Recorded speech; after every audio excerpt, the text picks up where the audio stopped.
Boa noite a todos. Muito fraco. Boa noite a todos. Boa noite. Agora tá bom. Melhorou. Vocês já jantaram ou não? Estão fraquinhos?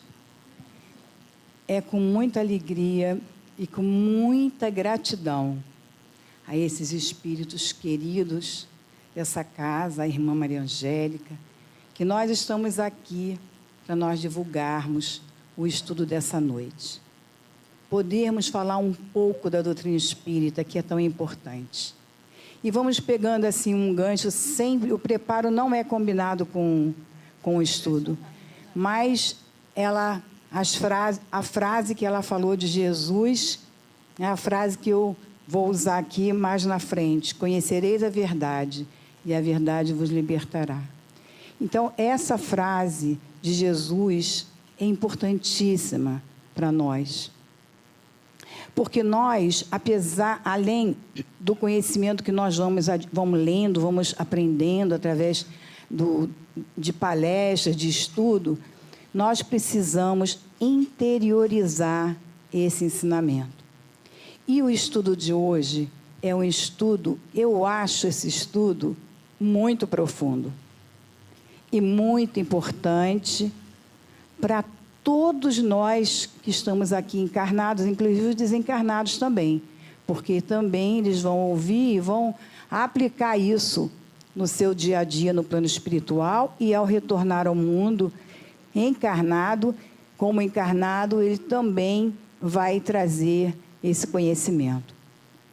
Nosso estudo de hoje é do Livro dos Espíritos, das questões 344 a 360, e se chama A União da Alma e do Corpo e Aborto.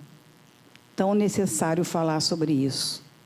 Então, nós vamos acompanhando o estudo e vamos chegar no finalzinho e vamos entender a nossa responsabilidade com esse ato, né? Mas vamos lá. Então, é o momento que a alma se une ao corpo, a união da alma e do corpo. Quem que cria a nossa alma? Foi Deus. Alma ou espírito, não é? É a mesma coisa. E o corpo, ele é gerado pelos pais. Então, o corpo físico, ele é responsável. Quem tem a responsabilidade é o pai e é a mãe, que vão oferecer os gametas masculino e feminino para que haja a formação desse corpo físico. E aí, o assunto sobre o aborto é importante, muito importante, porque existem muitas correntes sobre a legalização do aborto no Brasil. E nós só podemos falar sobre isso conhecendo, entendendo. Daí vem a frase de Jesus: conhecereis a verdade, e a verdade vos libertará. Então, vamos, assim, tentar assimilar, vamos tentar entender o que é que os espíritos trouxeram para nós quando Kardec indagou a ele sobre essas questões. Lógico que eu não vou ler todas essas questões, que não dá tempo de nós lermos e explicarmos, mas as mais importantes nós vamos falar aqui. O que foi falado em estudos anteriores sobre o prelúdio da volta? Foi na palestra anterior. O prelúdio da volta, o que significa isso? O que acontece com o espírito no mundo espiritual quando ele se prepara para voltar? Isso foi assunto que já foi falado aqui na palestra anterior. Já vimos também anteriormente o objetivo da encarnação. Para que o espírito precisa encarnar? Ele precisa encarnar porque ele precisa evoluir. Todos nós ouvimos isso em todas as palestras que falam sobre a reencarnação, ou sobre outro assunto que vem cair sobre esse tema. Então, nós estamos aqui também para cumprir a parte que nos toca na obra da criação. Como é que eu posso ajudar o pai? Eu ajudo o pai quando eu educo um filho. Eu ajudo um pai quando eu estou numa evangelização, levando o conhecimento para aquelas crianças que chegam a uma casa religiosa, seja ela qual for. Eu ajudo o pai quando eu falo sobre a doutrina espírita. Eu estou sendo um co-criador. Então, existem várias formas de nós sermos ajudantes do pai. E é também um aprendizado para todos nós, a reencarnação. É um aprendizado porque nós estamos reparando situações que nós, lá atrás, por ignorância, por desconhecimento, muitas vezes, como diz os jovens, pisamos na bola. Mas hoje nós estamos aqui acordados, já tentando nos preparar, como ela falou, conhecendo essa verdade, para que nós possamos traçar um caminho diferente na nossa vida, né? Então, como é que se processa a união da alma e do corpo? Olha, como é que acontece conosco quando na nossa família alguém diz assim, estamos grávidos? Vocês ficam alegres ou felizes? Claro que nós recebemos com alegria a notícia de que mais um espírito... Vocês aí atrás estão ouvindo? Que eu não estou ouvindo a minha voz. Está ouvindo bem? Aumenta um pouquinho, só um pouquinho aqui, para eu poder... Eu quase não ouço a minha voz, aí fica mais difícil. Agora melhorou para mim. Então, é assim. Então, a pessoa... Mas nós não imaginamos o trabalho que os espíritos têm no plano espiritual para que aquele espírito venha encarnar naquele corpo. Quem quiser saber, ficar assim, expert nesse assunto, leiam Missionários da Luz, capítulo 13, A Encarnação de Segismundo. Não deixem de ler. Trabalho para hoje à noite. Quem tiver esse livro, Missionários da Luz, procurem lá. Vocês vão ficar assim encantados. Aproveitem e ler o livro todo, depois que ler o capítulo 13, com tudo aquilo que esse livro maravilhoso traz.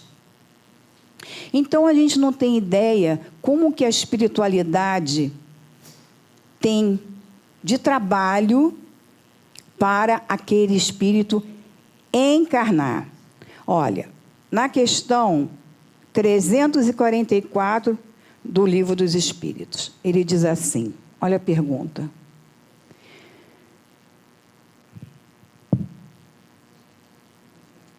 Aqui, ó.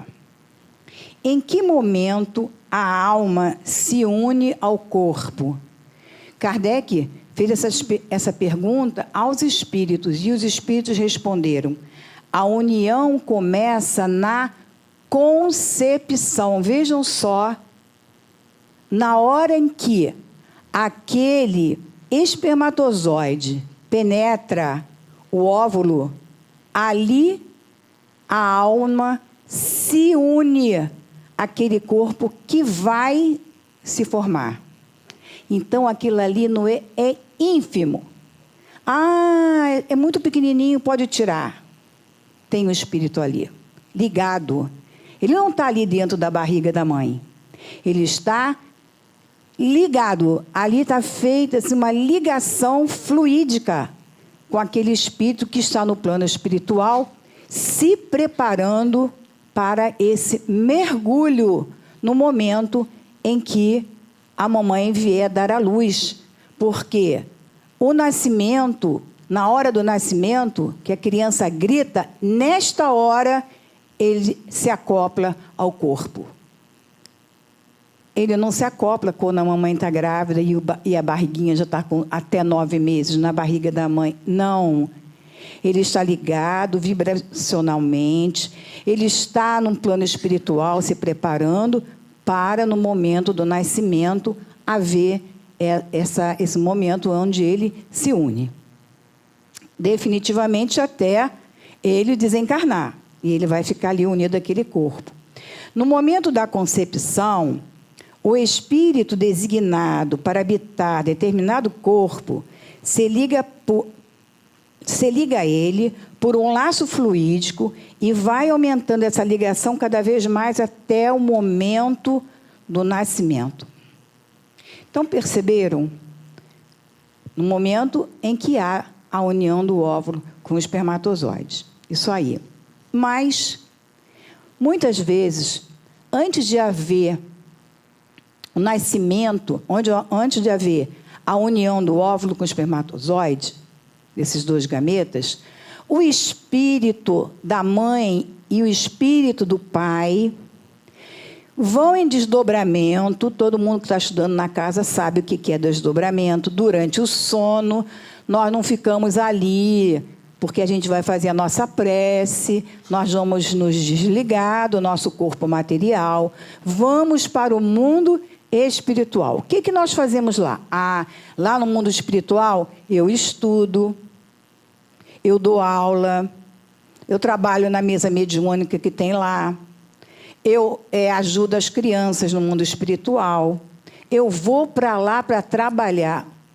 Se eu não fizer prece, e se eu ficar aqui bebendo, de bobeira, antes de dormir, eu não vou sair do meu lado do meu corpo.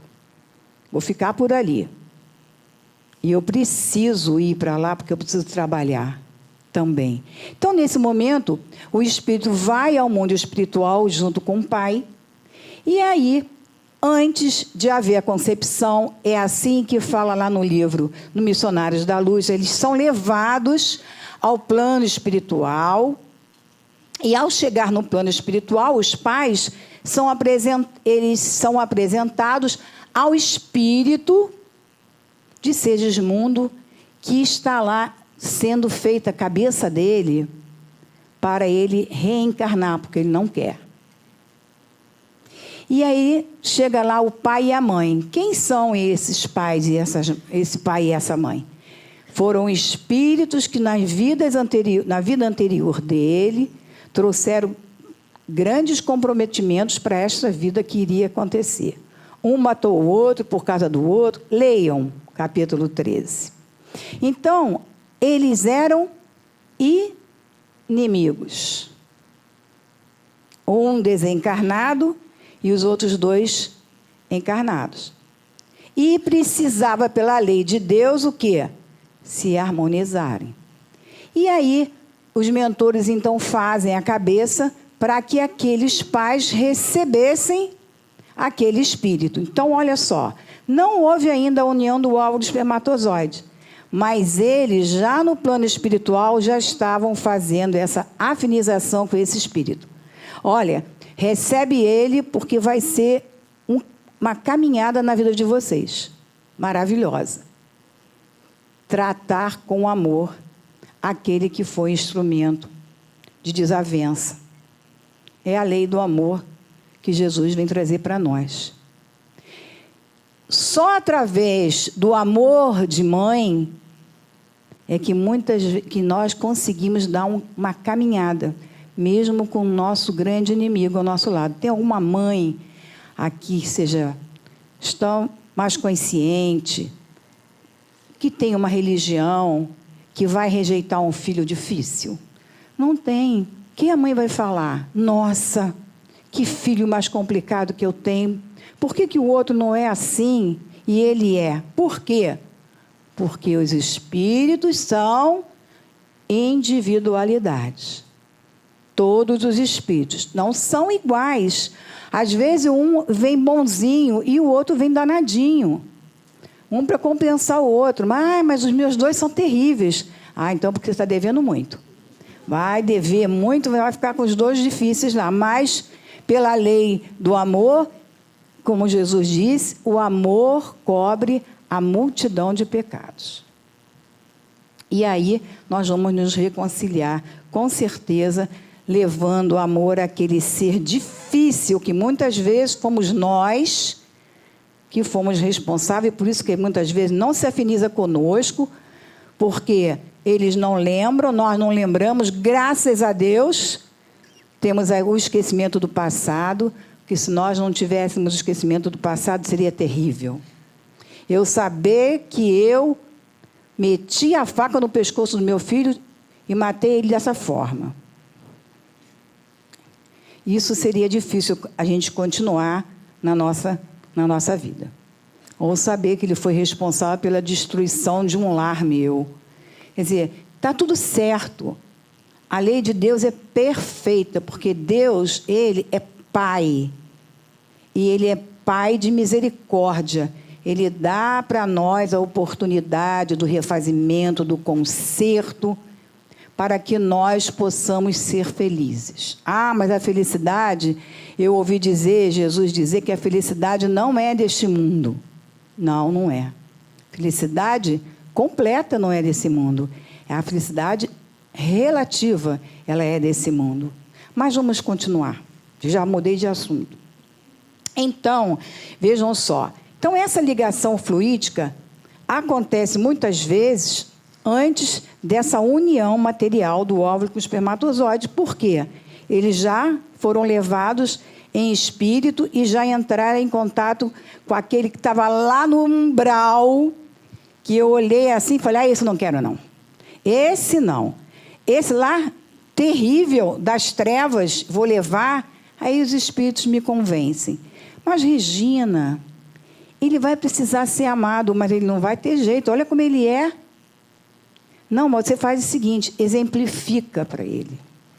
Leva para ele o teu exemplo.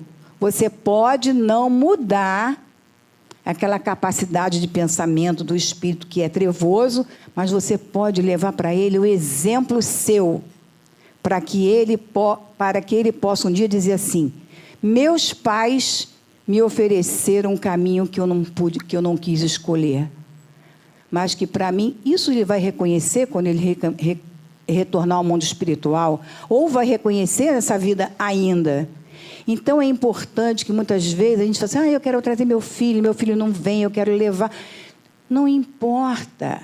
Exemplifica, o exemplo arrasta. É através do exemplo que a gente vai modificar cada espírito, que às vezes não está preparado para ouvir ainda aquelas lições que nós já estamos preparados para ouvir. E aí, a união do óvulo com o espermatozoide, o espírito está, então, reencarnante. Uniu, vai esperar o momento dele nascer, lá no plano espiritual, molécula a molécula está sendo feita, à medida que perispírito no mundo espiritual vai diminuindo o seu tamanho, no corpo físico da mulher, o bebê vai aumentando de tamanho. Até que o espírito fique no tamanho, com seu perispírito, daquele serzinho que tem que encaixar. Não pode ter um perispírito maior do que aquele espírito com informação. Muito bem. Então, esse é o primeiro ajuste no trabalho espiritual. Esse ajuste é esse trabalho de retração do perispírito e aumento do corpo espiritual e o trabalho no mundo espiritual para que tudo dê certo na hora do nascimento. Esse é o primeiro ajuste. O segundo ajuste, ele vem aos 7 anos de idade, quando o espírito já reencarnou. Porque quando ele é bebezinho, ele é dependente de nós. Está lá, ele cresce 2, 3 anos, 4 anos, 5 anos, vai ser alfabetizado, ele é uma gracinha. Mas quando chega assim, lá por volta dos 7 anos, ele ainda está muito ligado ao plano espiritual. Ele conversa com os amiguinhos invisíveis. Alguém já ouviu os seus netos, filhos conversarem com os amiguinhos invisíveis?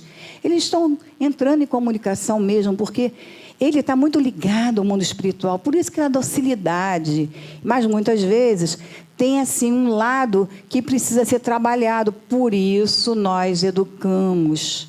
Daí o papel da educação dos pais e o papel da evangelização.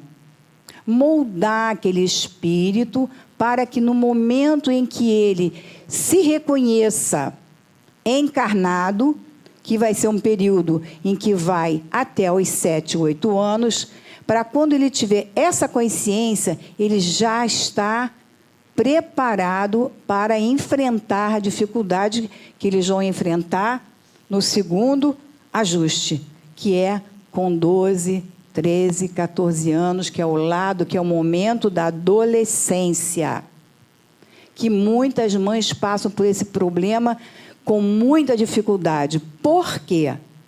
Porque o Espírito, nesse momento, ele vem dizer para que ele veio.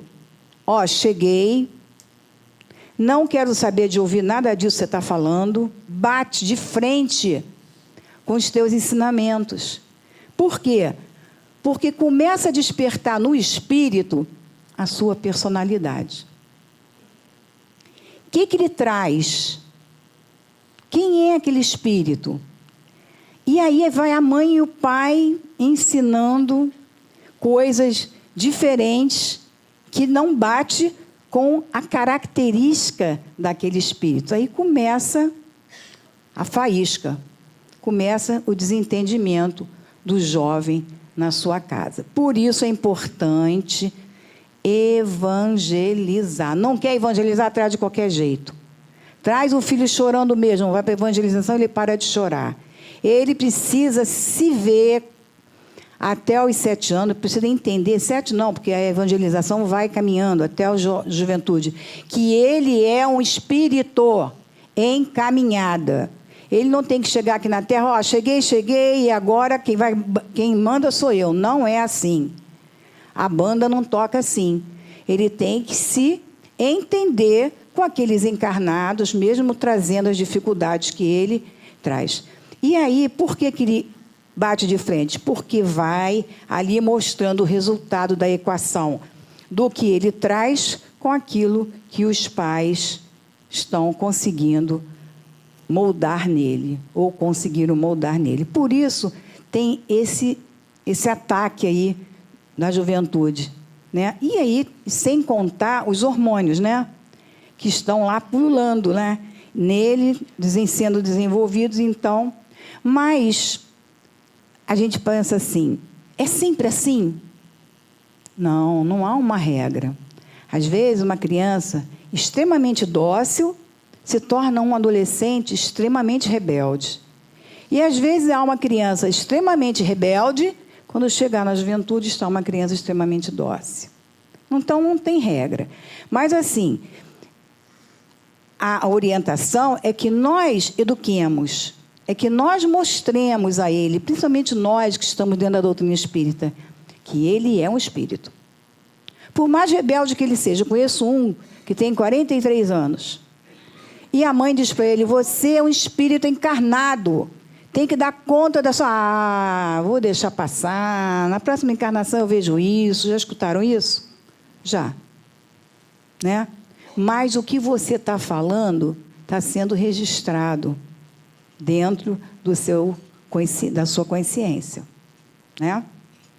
E aí, um novo ajuste, por volta, que é o último ajuste que há, entre 20 e 21 anos, onde a reencarnação realmente se completa. E aí o espírito toma posse totalmente das suas faculdades. Está em pleno para dar conta daquilo que ele assumiu. Às vezes acontece que essas situações vão longe. Tem espírito com 40 anos, encarnado, que não está nem aí. Continua com a irresponsabilidade. 60 anos também. Eu conheço um de 60 anos que eu acho que não sabe que está encarnado, porque leva uma vida, não aprendeu ainda. E há casos em que o cara com 14 anos, 15 anos, já está lá pronto. Então, cada caso é um caso. Mas, de um modo geral, é assim que se processa. Na questão 345, os espíritos perguntam assim: a união entre o espírito e o corpo é definitiva? Olha a pergunta: se a união do espírito, que está no plano espiritual, com o corpo que está aqui na barriga da mamãe, é definitiva desde o momento da concepção? Desde o momento que se concebeu. essa união é definitiva? Aí ele responde: a união é definitiva. Isso quer dizer que se o espírito desistir, um outro não pode substituí-lo. Olha só. Por que o espírito desistiria? Por medo. Vamos lá. Se vocês lerem o Segismundo, vocês vão entender. Olha só, não vou falar. Vocês vão ler o Segismundo. Às vezes o espírito fica com tanto medo de encarnar que diz assim: não quero ir, não vou. E aí, as entidades espirituais no mundo espiritual dizem: tá bem, então vamos te dar uma outra chance em outra oportunidade que você tiver mais maduro. O que acontece, então, com aquele corpo que está dentro da barriga da mamãe? Acontece o aborto espontâneo. Será que todo aborto espontâneo é porque o espírito desistiu? Não. Às vezes, há a imperfeição da matéria. A matéria defeituosa pode acontecer do espírito também, do corpo, não conseguir se alinhar ali, não conseguir se desenvolver. E há realmente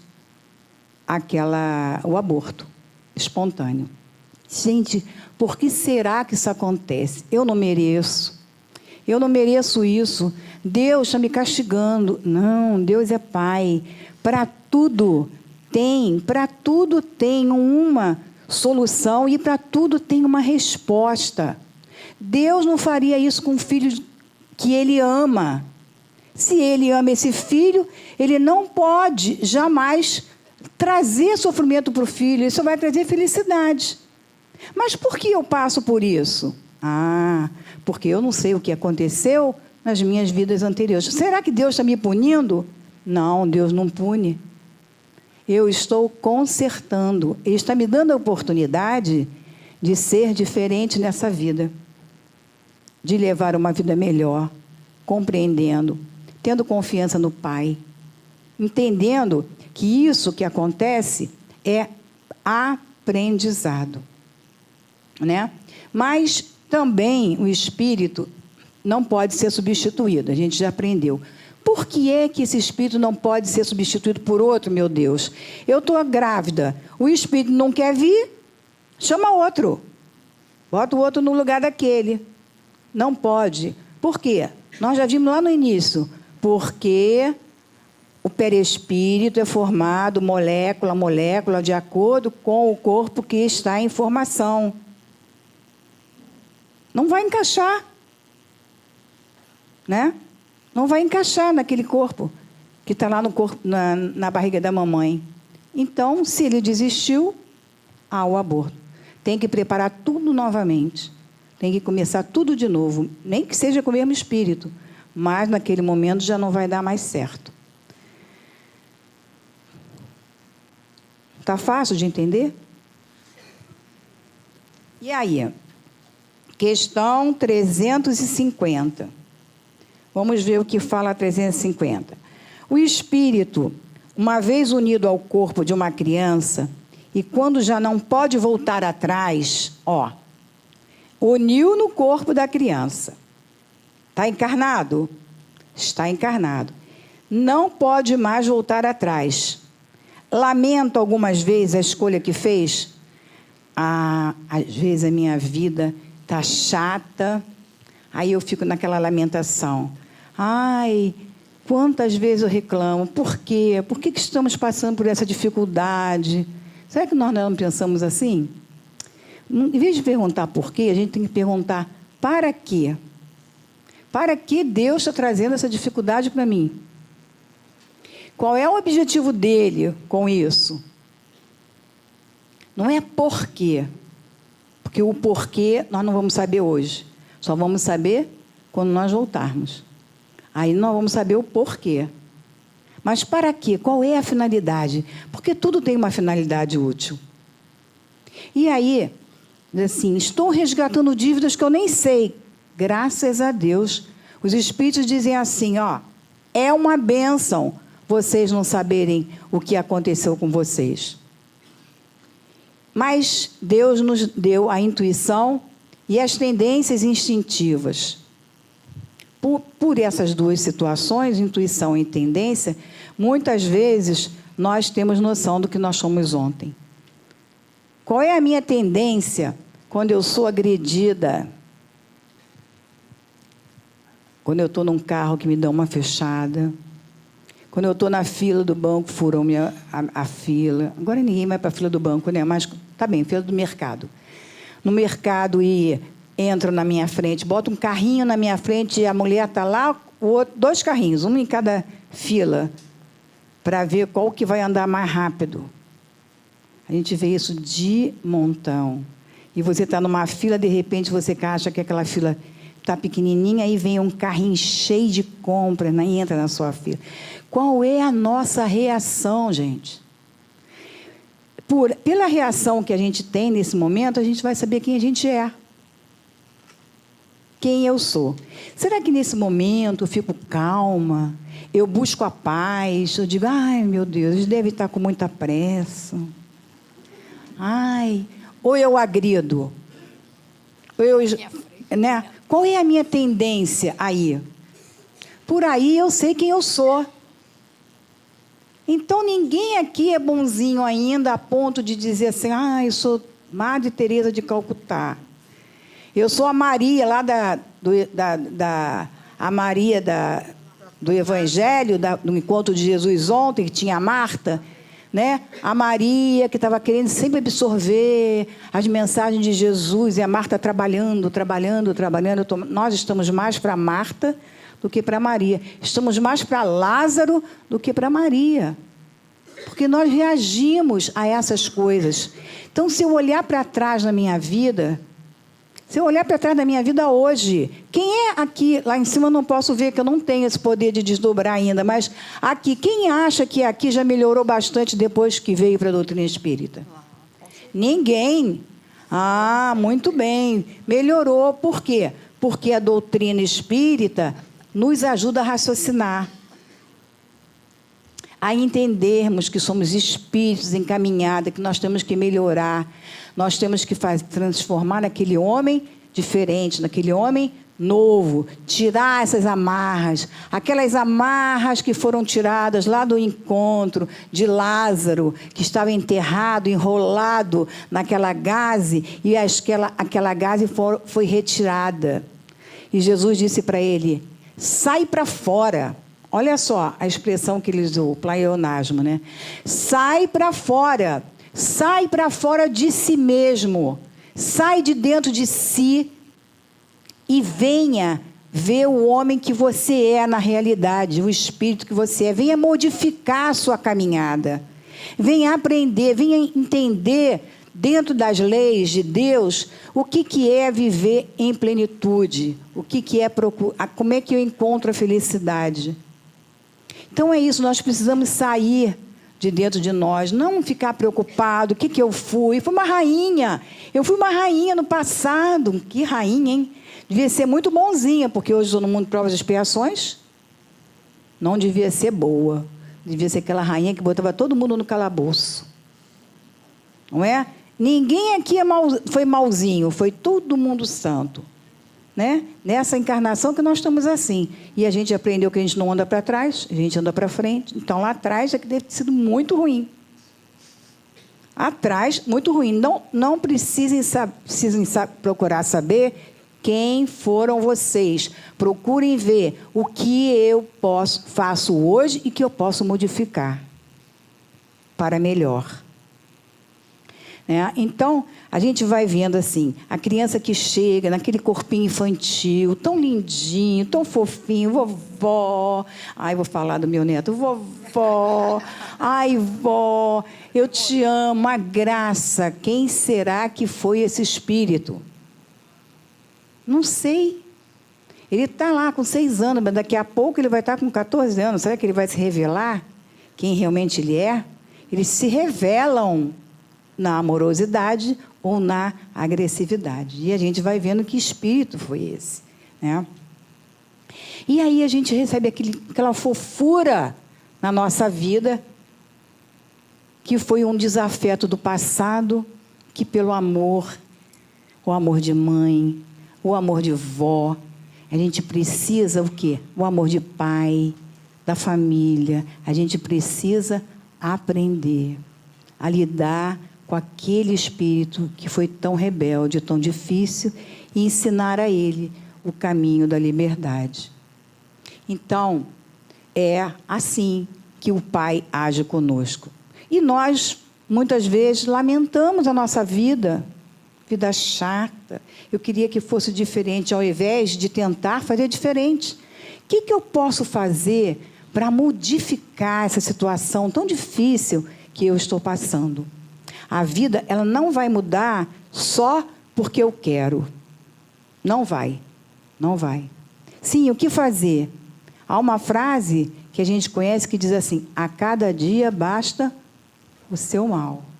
Então vamos, se hoje foi ruim, amanhã com certeza vai ser melhor. Não estou me suportando hoje, eu estou me odiando. Mas amanhã será melhor. Amanhã vai ser um dia diferente. Porque a felicidade que a gente procura não é a ausência de problemas. Felicidade, guardem bem essa frase, não é a ausência de problemas. Jesus disse que a felicidade não é desse mundo, falou para nós, mas eu posso escolher, colher deste mundo que não está sendo bom para mim, o melhor para mim. Eu posso colher e eu posso escolher o que eu quero para mim de bom. Olha, foi um espírito que lá eu uni o óvulo com o espermatozoide do meu pai, com a minha mãe, mergulhei na carne, encarnei, vim aqui, andei, cheguei, estou aqui, estou caminhando. Olha, o que eu estou fazendo? Eu estou aprendendo. E aí, o tempo não vai dar, eu vou pular e vamos passar aqui para as questões importantes, são as questões 357 a 358 desse livro. Quais são para o espírito as consequências do aborto? E aí os espíritos respondem: é uma existência nula que terá de recomeçar. Começar tudo de novo. Perceber a caminhada do espírito? No plano espiritual, houve um planejamento, o espírito veio, foi convencido, encarnei. Mamãe engravidou, mamãe não quer ele. Ele vai ser retirado da oportunidade de vivenciar o que nós hoje estamos vivenciando para nós crescermos, para nos tornarmos melhores. Eu tiro dele essa oportunidade. Eu vou tirando essa oportunidade, né? Então, os espíritos, assim, no mundo espiritual, vão sentir muito. Vai sentir muito essa dor, porque ele queria vir para ele aprender. E aí, na questão 358, o aborto provocado é um crime, qualquer que seja a época da concepção? Olha a pergunta que Kardec fez. É um crime, qualquer que seja a época da concepção? Ai, foi naquele momentinho que houve a união do óvulo com o espermatozoide. Aí eu soube que eu podia estar grávida, tirei. Não importa. Ali já tem um espírito ligado àquele corpinho que vai se formar. E aí os espíritos dizem: há sempre crime quando se transgride a lei de Deus. E agora? Eu fiz isso, fiz aborto. Eu não sabia, mas eu, às vezes até sei. E fiz. O que eu faço agora? Vou ficar me autopunindo? A autopunição não ajuda ninguém. Então, eu não sabia e fiz, ou eu sabia e fiz. E agora, o que fazer? A consciência bateu, a culpa se instalou, é a hora do auto-perdão. Como é que eu vou fazer para sair de uma situação depois que já foi feita? O que eu faço? Eu cometi um erro, mas eu preciso ser feliz, eu quero ser feliz, não quero ficar presa a essa culpa. O que eu vou fazer? Eu vou me reabilitar no amor. O amor cobre a multidão de pecados. Não existem muitas crianças carentes no mundo. Existem muitos asilos para eu visitar. Existem crianças para eu adotar. Existem idosos para eu consolar. Existe trabalho nas casas sociais para eu acolher uma criança, mesmo que eu não traga para o meu convívio, mas que eu adote aquela criança, que eu sustente, que eu pague a escola dela, para que ela se torne um homem melhor. Posso me reconciliar com a lei de Deus hoje. Não preciso ficar preso àquela tortura da dor de um erro que eu fiz e que ficou para trás. Não podemos nos martirizar, nos culpando a vida inteira. Não foi para isso que Deus criou a gente. Ele tem um plano para todos nós. O plano de Deus é um plano de felicidade. Ele é Pai, Ele é misericórdia, Ele vai observar o esforço de cada um de nós para fazer diferente. Então, é preciso coragem, que tem que ter coragem mesmo, para sair da cadeirinha do conforto, né, da zona de conforto, e fazer com que eu possa me reconciliar com essa lei. Me tornar útil ao próximo. Eu tenho o direito de ser feliz. E falar para o pai: pai, olha, eu errei. Mas naquela época, eu não sabia. Eu estava tão distraído. Será que nós, às vezes, não distraímos na vida com algumas coisas? Vamos botar de lado o aborto, mas em muitas outras coisas, nós não distraímos, fazemos besteira. O que a gente faz? Vamos consertar. Não é? As coisas mais simples, as coisas mais complicadas. Então, é preciso ter consciência, mais consciência. É preciso respeitar a vida, porque a vida é linda, é bonita e é bonita. Então, a música diz: viver e não ter a vergonha de ser feliz. Vamos viver sem ter a vergonha de ser feliz. Vamos aprender com Jesus a caminhar sempre para frente, olhando sempre o próximo, amar a Deus sobre todas as coisas e ao próximo como a si mesmo. Eu faço assim? Ainda não, mas estou no caminho para consertar. Ninguém aqui é perfeito, ninguém aqui ainda faz corretamente as coisas, mas nós estamos em aprendizado, em direção ao bem e em direção à luz. Que Deus nos abençoe e nos ajude nas reflexões. Vamos para casa, vamos pensar no que ouvimos, vamos estudar a doutrina e vamos ser felizes com aquilo que nós temos nas nossas mãos. Graças a Deus.